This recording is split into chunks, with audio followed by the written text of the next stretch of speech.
The brain development and stress responses are affected in a child growing up in such a family. The statistics and studies show that constant exposure to conflict and tension triggers the amygdala, which is a part of the brain responsible for, well, it controls the fear center. To be in a permanent state of alarm. Amazing studies, alarm. What does this mean? And I've seen it in students and children growing up, that they develop a sense of always being alarmed about everything around them. What does that mean? It means everyone is untrustworthy. Everyone has a motive. Everyone is jealous of them. Everyone is out to get them.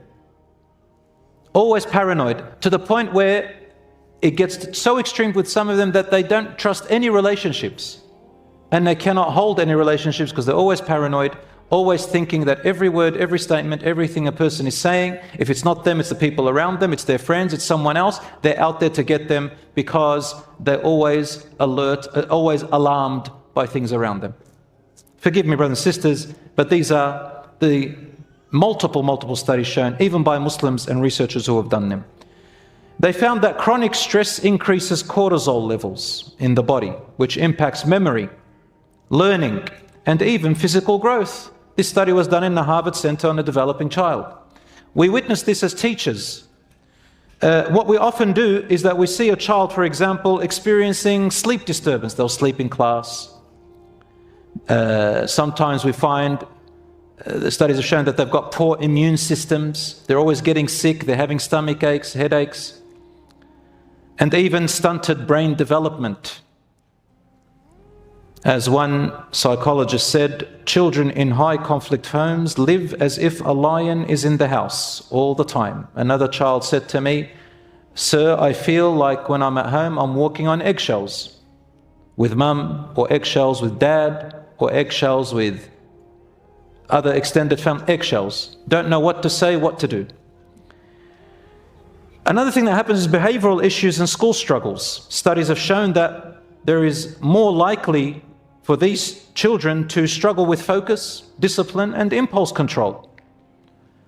We often mislabel this behavior as, that's just a naughty kid. They were born naughty. They're just obnoxious and that's it. Disobedient, or slow learners, we call them. When in reality, they are just emotionally overwhelmed. Now, there are some students who do have some cognitive delay, and they're born with some, from birth, some cognitive issues that they can work on. It's not necessarily the parents' fault or whatever happened, but wallahi, a large number of them who have delays in their learning and their focus and so on, we find that a big number of them, one of the causes, we find that in the home there is big conflict. And we find these types of parents, unfortunately, when they come to us to the schools or when we counsel, we find in their behavior and in their attitude, in the meetings, it shows straight away. Whether their child is right or wrong, whether their child starts the fight or doesn't start the fight. No matter what it is, the child is always right, and they'll defend them tooth and nail, and they'll make up stuff. Ya akhi, you are spoiling them rotten, and they're going to end up fighting with you. They're going to have fights all their lives. They're going to be obnoxious that way. La, Rasul sallallahu alayhi wa sallam taught us, help and assist your brother or sister, whether they are the perpetrators or they are the victims. They said, we know how to help them when they're the victims, Ya Rasulullah.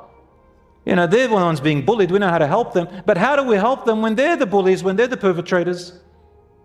He said, by stopping them from being the bully and the perpetrator. This is how you help your brother in Islam and your sister in Islam and your children and each other. They tend to act out at school because that's the only environment they can release the tension they feel at home. Wallahi al-azim, this is true. I have seen it in my teaching career. They're one thing at home, another thing at school because they're acting out. Someone told me that a teacher once told a mother, your son starts fights in the classroom. It turns out he was copying what he saw every day between his parents. A more serious case that happens through high conflict situations is substance abuse and risky behavior, even sexual behavior, irresponsible and haram.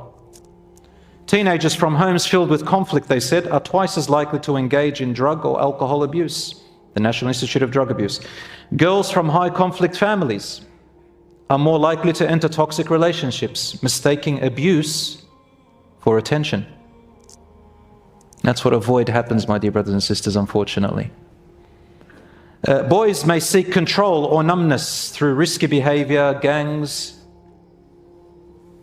pornographic addictions, sexual addictions. Unfortunately, because they want to find a place, they want to feel that there's something, that they're noticed, that they have an importance, that they're alive, that they're attractive, that they're attracted. And when the heart is starved of love, it starts feeding off poison. I like that quote. They develop attachment wounds in adult relationships. Children raised in emotionally volatile homes tend to grow up with insecure attachment styles. Avoidant. They fear intimacy and shut down when things get hard. Anxious. They cling to people terrified of being left. They may normalize dysfunctional behaviors, where yelling equals passion. They think that when you yell, you're passionate. They think that control is actual love, when you're controlling someone because you love them, which is wrong. And they think that silence equals peace.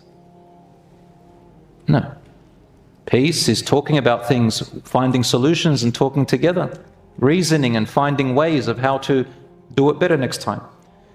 A sister once said, "I didn't know that a calm home was an option. I thought walking on eggshells was just normal marriage." Unfortunately. Another thing that happens is self-worth and identity. When a child constantly hears criticism, insults or sarcasm, they internalize it by saying to themselves, "If my parents don't value me, I must not be valuable." They grow up into adults who either overcompensate or please others or isolate to protect themselves. Some even believe they are inherently flawed or unlovable, all because of the emotional climate they grew up in. Wallahi al-Azim, this is true. I see it day in, day out, unfortunately. They don't think that their parents are broken. They think that they themselves are broken. And lastly, or two more things, physical health concerns. And studies have shown that they are likely to develop chronic health issues like heart disease, obesity, and autoimmune disorders. They're more likely to have weakened immunity, digestive issues, and sleep disorders. Emotional pain doesn't stay in their mind, it lives in their body too. Self-harm, and forgive me, I don't want to say the word, but thinking of unaliving themselves. And studies have shown that they think about it more.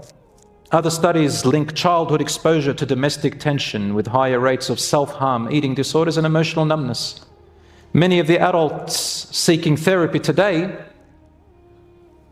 are not broken.